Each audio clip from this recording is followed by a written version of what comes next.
My PTE Academy. So let me add to the complexity of the situation we find ourselves in.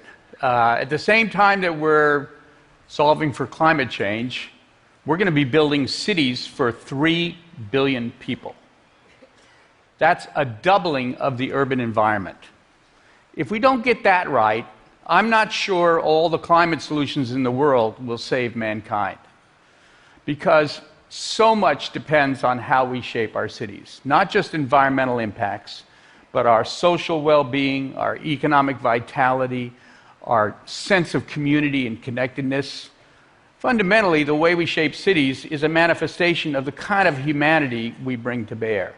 And so getting it right is, I think, the order of the day. And to a certain degree, getting it right can help us solve climate change, because in the end, it's our behavior that seems to be driving the problem.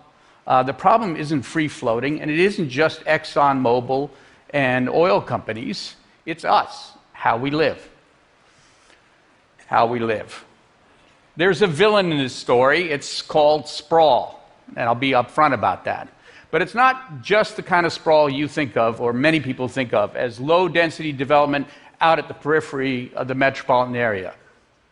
Actually, I think that sprawl can happen anywhere at any density.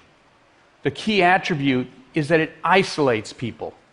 It segregates people into economic enclaves and land use enclaves. It separates them from nature. It doesn't allow the cross-fertilization, the interaction that make cities great places and that make society thrive. And so the antidote to sprawl is really what we all need to be thinking about, especially when we're taking on this massive construction project. My PTE Academy.